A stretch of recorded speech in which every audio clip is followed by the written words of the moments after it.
Welcome everyone to PTE speaking. We are going to discuss read aloud, and first of all I'll tell you what is the difference between speed and fluency. So let's begin.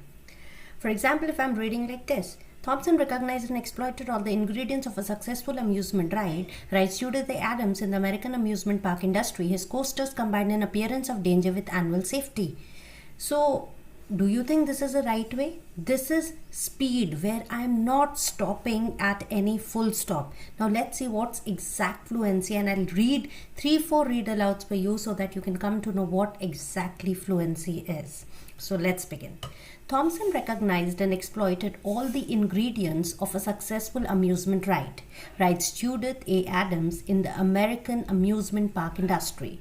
His coasters combined an appearance of danger with annual safety, thrilled riders with exhilarating speed, and allowed the public to intimately experience the industrial revolution's new technologies of gears, steel, and dazzling electric lights. So proper pauses at proper commas, full stop, that is very important. Let's read the next one.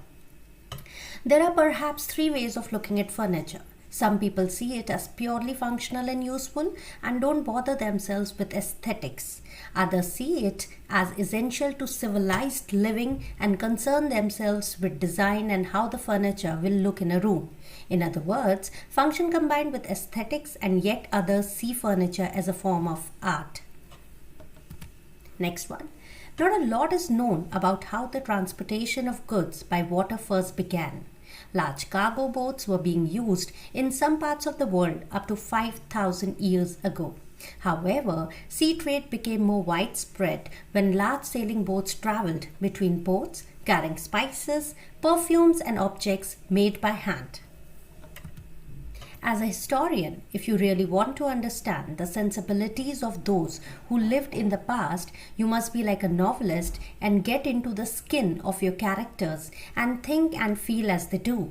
You are asked to imagine what it's like to be a peasant in medieval times, asking the sort of questions a peasant might ask. What the writer is saying is that a historian needs imaginative sympathy with ordinary people in the past. Be careful about the word peasant. The pronunciation is peasant.